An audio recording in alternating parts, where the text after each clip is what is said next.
stage. But I know, well, we'll get your take on that and recap the bombshells you just dropped. I mean, I literally was coughing in amazement because I knew this confirmed everything you were saying, and then even more is confirmed about this guy helping him get on the plane in Amsterdam.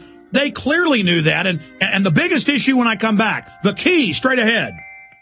This is Alex Jones with 5 good reasons you should consider buying a solar power generator. Number 1, new climate legislation could easily double or triple your electric bill. Number 2, our new energy czar wants to control how much power your electric company allows you to have. It's true. Total government control of electricity in the name of smart grid technology is coming. Number 3, in some areas of the country, the power grid is dangerously overloaded. And now new socialist legislation is only compounding the problem. Number 4, dangerous weather is always a threat to local grids. Every year, thousands of families lose their power from weather-related outages. Number 5, a solar power generator provides powerful backup insurance and peace of mind. Folks, I really believe in the solar power generators offered by Solutions from Science, one of my oldest sponsors. You can get more information at www.mysolarbackup.com. That's mysolarbackup.com. Remember, the government doesn't own the sun, so go to mysolarbackup.com or call 1-877-327-0365. Hi folks, this is Alex Jones, and I want to tell you about the Silver Lungs generator. Now you can produce pure and endless colloidal silver and deliver the solution directly into the bloodstream by breathing the solution through the lungs. The respiratory system is the first line of defense for airborne pathogens and viruses. The Silver Lungs generator infuses the respiratory system with your self-produced nano-silver solutions and also delivers the silver nanoparticles instantly into the bloodstream. With continued legislation threatening the sale of nano-silver products, you can now produce pure and endless colloidal silver with the Silver Lungs generator. Very easy to follow step-by-step instructions are provided, making production fast and simple. Go to www.silverlungs.com today and learn more about the breakthrough technology of the Silver Lungs generator. That's www.silverlungs.com. Hi, neighbor. No matter when the time comes to survive on our food supply, every single one of us who have prepared will have 2 regrets. Even those who haven't wasted a single penny on Christmas, birthdays, and vacations in order to store all the food possible. Even those who have sold stuff and taken on part-time jobs to buy food. Even those who have traded their gold while it will still buy food. Yes, we will have been called stupid, crazy, and foolish. When folks won't be able to afford food and there won't be any food for any amount of money. We will still have 2 regrets. We will regret that we didn't get more serious about more food sooner. We will deeply regret that we didn't get enough food. Putting off emergency food preparations will be the most dangerous decision that some of us will ever make. Call 800-409-5633. On the web, efoodsdirect.com. 800-409-5633. Big Brother, mainstream media, government cover-ups. You want answers? Well, so does he. He's Alex Jones on the GCN Radio Network. And now, live from Austin, Texas, Alex Jones.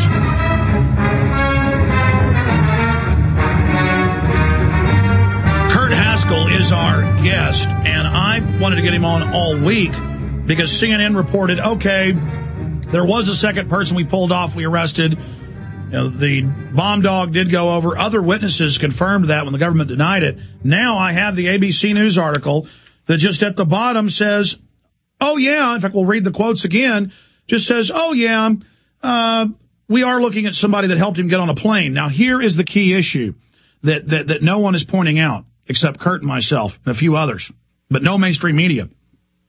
Who is a person without a passport who gets people through security and on planes? Who can do that? Amsterdam had naked body scanners before this happened. I mean, they have some of the highest security in Europe. How on earth was this able to take place? This should be headlines everywhere. How did this person, this supposed terrorist, is able to get through security? I mean, somebody who's shepherding terrorists on the planes I mean, this should be a 3-alarm emergency with them questioning everyone at that airport day one. But for over a month, Kurt, they've been saying that you were wrong. Yeah, and, they've had the surveillance video all along, and they knew I was right all along. That's the big question. Why haven't they admitted I was right and come out and shown the video of this man and asked us to identify him? By the way, notice what they're still not admitting to, the part of my story that says someone helped him on the plane, posing him as being from Sudan and getting him on without a passport. They're still not admitting that part of my story. Why not? Well, the fact that government would cover this up from day one is more evidence they're behind it. The fact that they were already in Yemen getting ready to launch public attacks on Yemen. The fact that they were getting ready to promote the naked body scanners going in worldwide, including courthouses.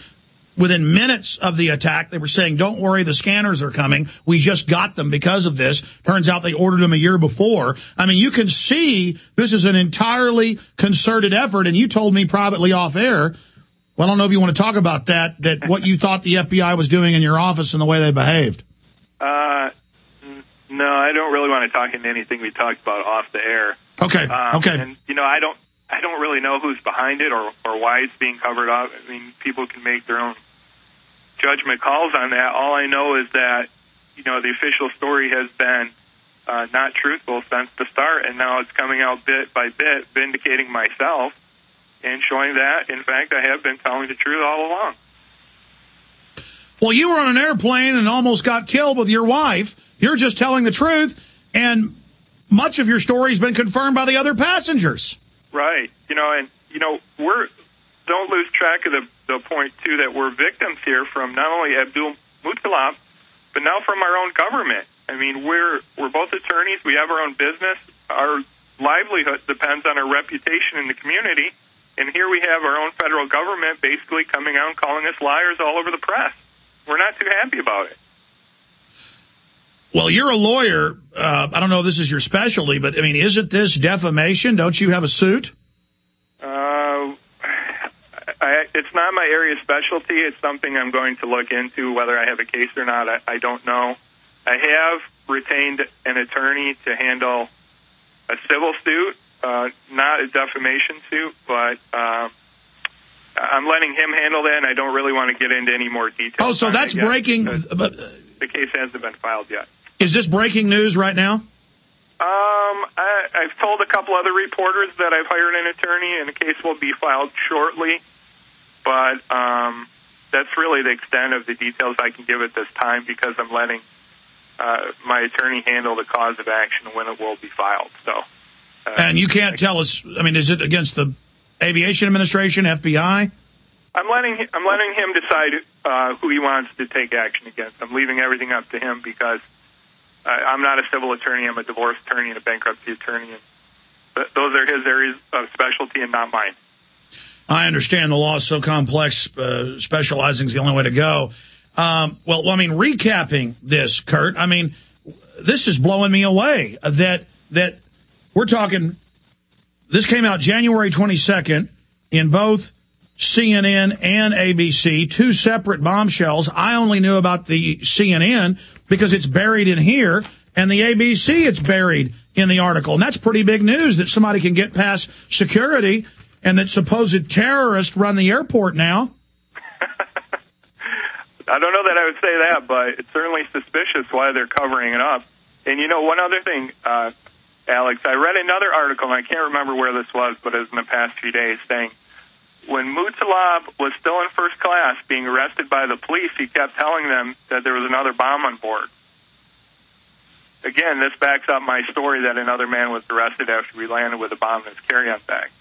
That doesn't appear in the news anywhere that I know of, up until I read the story a couple days ago. And Muttalib is pleading not guilty. I don't know anything about that. I don't know how he could be found not guilty. I mean, you saw that headline that he pled not guilty, didn't you? Yeah, but that's the typical stance you take when you want to make a plea deal, so I'm really not surprised at that. Well, my whole issue is studying black ops. This is classic. In case after case, even one day in September about the Munich bombing and the Olympics. At the end, they have the former head of German intelligence just go, oh, by the way, to free the